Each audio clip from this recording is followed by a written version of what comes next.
মন্ত্রিত্ব পাওয়ার 5 মাসের মাথায় পদত্যাগ করেছিলেন সাবেক স্বরাষ্ট্র প্রতিমন্ত্রী সোহেল তাজ।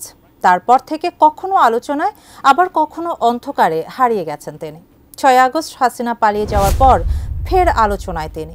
এবার শেখ হাসিনা ও আওয়ামী লীগ নিয়ে বিস্ফোরক মন্তব্য করেছেন তিনি। হাসিনাকে নিয়ে কি বললেন সোহেল তাজ, জানাচ্ছেন সহকর্মী মোহাম্মদ সোহাগ বিশ্বাস।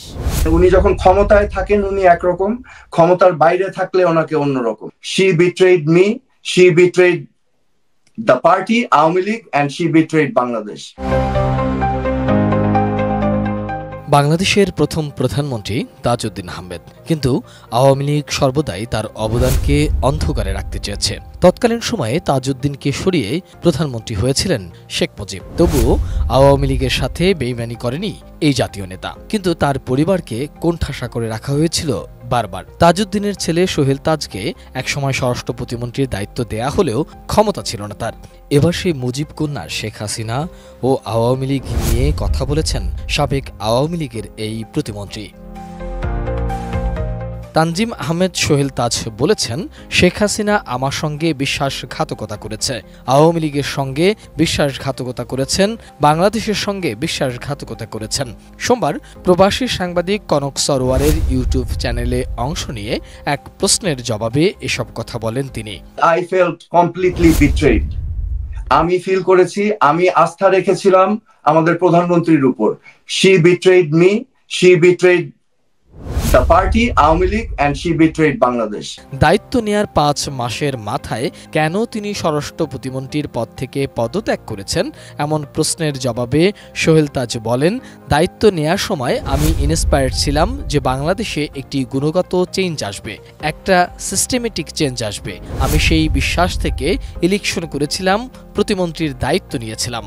ইন্সপায়ার্ড ছিলাম যে বাংলাদেশে একটা গুণগত চেঞ্জ আসবে, একটা সিস্টেমিক চেঞ্জ আসবে।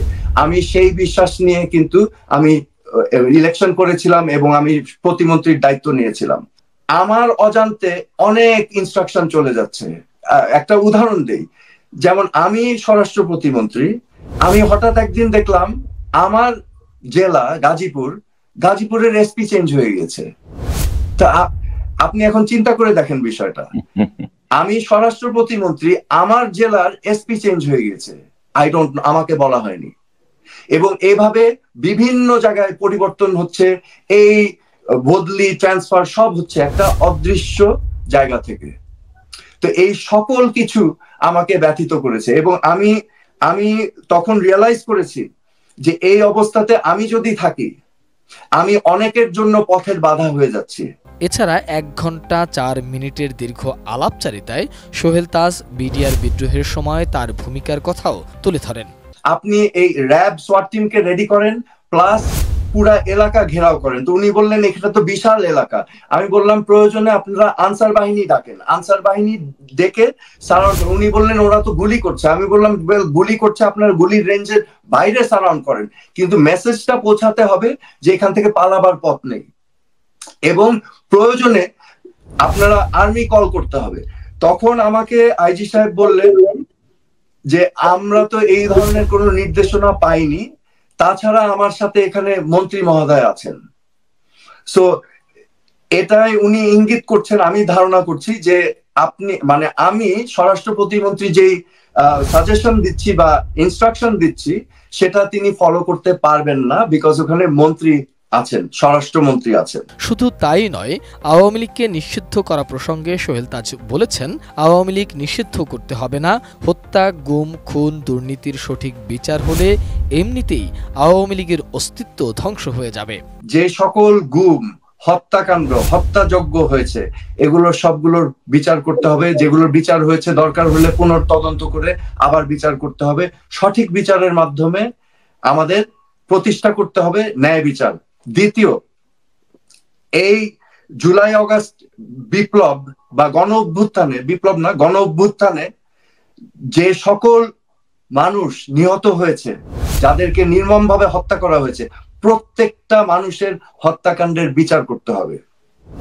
এই গত 15-16 বছর যে লক্ষ লক্ষ কোটি টাকা বাংলাদেশ থেকে পাচার হয়েছে দুর্নীতির মাধ্যমে, এই সকল ব্যক্তিদের বিচার করতে হবে এবং তালিকা করে বিচার করতে হবে। এই বিচারগুলো সম্পূর্ণ হলে তারপরে আসেন, যদি কিছু থাকে তখন আপনি ব্যান করতে যান। দীর্ঘ এই বক্তব্যে জেল হত্যা, বিডিআর বিদ্রোহ নিয়ে আওয়ামী লীগ সরকারের দুর্নীতি, বদলি বাণিজ্য, ক্ষমতার বাইরে থাকলে এক হাসিনা, ক্ষমতায় গেলে হাসিনার বদলে যাওয়া, জুলাই অভ্যুত্থানে গণহত্যার পরেও নিজের বোনের আওয়ামী লীগে থাকা এবং দল হিসাবে আওয়ামী লীগের ভবিষ্যৎ নিয়েও কথা বলেন সোহেল তাজ। বিবেককে জাগান এবং ন্যায়ের পথে আসেন, because this was not right. যেটা হয়েছে গত 15-16 বছর, এটা অন্যায়, এটা একটা জঘন্য ক্রাইম, এবং এটাকে আপনারা কোনোভাবেই সমর্থন করতে পারেন না। আমি পারবো না, অন্তত আপনারা যতই আমাকে গালি দেন আমি পারবো না, sorry, because this was a crime. This was a crime against Bangladesh. This was a crime against the people of Bangladesh. Mohammad Sohag Biswas, ATN news, Dhaka.